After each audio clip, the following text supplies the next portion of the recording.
Hi, boys and girls. Miss Polanka here.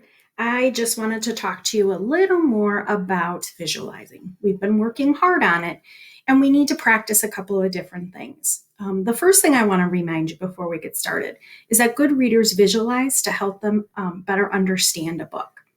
One of the things we're going to work on today is as you get more and more information or details from text, from books, your mental images or your visualizing changes as you read.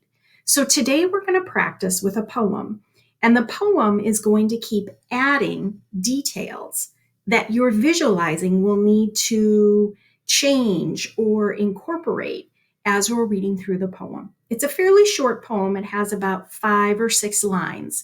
But let's go ahead. I want to show you the very first line of the poem. The poem is called Ducks on a Winter Night. And the first line of the poem says, ducks asleep. Now, here's what I want you to do. I want you to pause the video, go and get a piece of paper and fold it into 4. So remember, you fold it like a book, and then you fold it like a book again. When you open that up, you have 4 spaces for you to do some of your visualizing. The very first picture, I want you to put it in the first box, is going to be your visualizing. When I say ducks asleep, what are you thinking of? So stop the video, make your 4 squares on your paper, and then go ahead and do your first sketch. Remember, boys and girls, when we visualize, this is not a beautiful piece of art. This is a sketch, but it does have the details in that picture that you have in your reading. So we definitely need to have, of course, 2 things. Think about what those 2 things are. We need to have ducks, and then they need to be asleep. Those are the details from this part of the poem that you need to make sure you incorporate. So stop, do those 2 jobs, and then start the video when you're done again. All right, boys and girls, hopefully you have had a chance to make your paper and then to also do your visualizing with the very first line of our poem, which is ducks asleep. Now, one of the things we've also learned is that our visualizing usually comes from our schema. Remember, schema is all the information that you have in your head. So some of us may have been picturing ducks in different places because we've seen ducks in different places. We've read books that show ducks in different places. Some of us may be visualizing maybe 2 ducks. Some people may be visualizing whole ponds full of ducks. That's all great because we don't really know at this point how many ducks there are. We know that there are more than 1 because I see that S on the end of the word ducks. So we shouldn't just have 1 duck in our visualizing picture. We need at least 2. Okay. Let's see what the next line is. I'm going to go ahead and read it again. Ducks on a winter night, ducks asleep on the banks of the pond.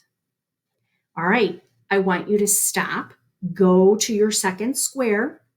Now I want you to draw your visualizing and add the part of the visualizing or the details that come from the story. How does that change your mental image? How does that change what you're picturing in your head? Go ahead and draw it, sketch it out quickly, then come back to the video and we'll move on to our second one, or I should say our third one. All right, boys and girls, hopefully you've stopped the video, drawn that second mental image, and am now, we're going to talk a little bit about one of the words in this poem because your mental image may have to change after I give you some information about what a bank is. It says that ducks asleep on the banks of the pond. I want to show you what a bank is. Some of you may have that schema in your head and know exactly what a bank is, and then others of you are not quite sure. When we look at this picture, what we see is a bank is where the water meets the land. So when we talk about the ducks being on the bank of the pond, that means that they're right at the water's edge. So those are just 2 pictures that you can use to help you visualize what ducks look like as they are on the bank of the pond. Now, it's okay if you look at your picture and the ducks are not on the bank. You have learned now new information that when you draw your third picture, we need to make sure that we incorporate it or that we put it into that visualizing. Okay? Let's see what our next line is. Here we go. I'll read the whole poem. Ducks on a winter night, ducks asleep on the banks of the pond, tuck their bills into feathery quills. All right, I want you to stop again. This is your third picture. Now remember, we learned a little bit of information from the last picture that you did. So think about how your visualizing either needs to change or what you need to add to it. Okay? Go ahead and do that and then come back, unpause the video, and we'll move on to the next one. All right, boys and girls, hopefully you are back and you've done that job. I do want to show you a picture of what it would look like if a duck, which of course you know the bill is like their beak, and then the quills are what their feathers are. So a duck that was doing something like that would look close to the picture that we have. We see that they're by the bank, that they're putting their head into their bill into their feathery quills. So this is a very close visualizing that you should have or should look not exactly like yours, but you should have the important parts of this. Okay, let's do the very last one. All right, I'll read the whole thing. Ducks on a winter night, ducks asleep on the banks of the pond, tuck their bills into feathery quills, making their own beds to keep warm in. And Georgia Hurd is the author of this poem. I want you to stop the video, and now I want you to make your very last mental image or visualizing.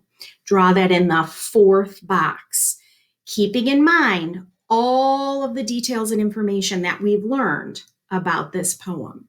Go ahead and stop the video and then come back when you're done with your fourth picture. All right, boys and girls, hopefully you've had a chance to finish that fourth picture. When we look at some of the details that you should be including in your pictures, in your visualizing, we should have ducks that are asleep. We should have more than one duck. They should be on the bank of a pond.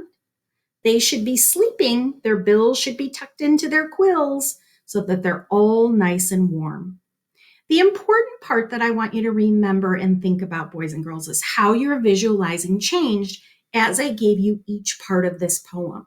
Some things in your visualizing stayed the same, but other things changed. And that's what good readers do when they visualize, is they get new information. That picture, that visualizing does not stay the same. It changes. So as you're doing your independent reading, I want you to think about that, and I want you to practice visualizing and having your pictures change as you get more information or details from what you're reading.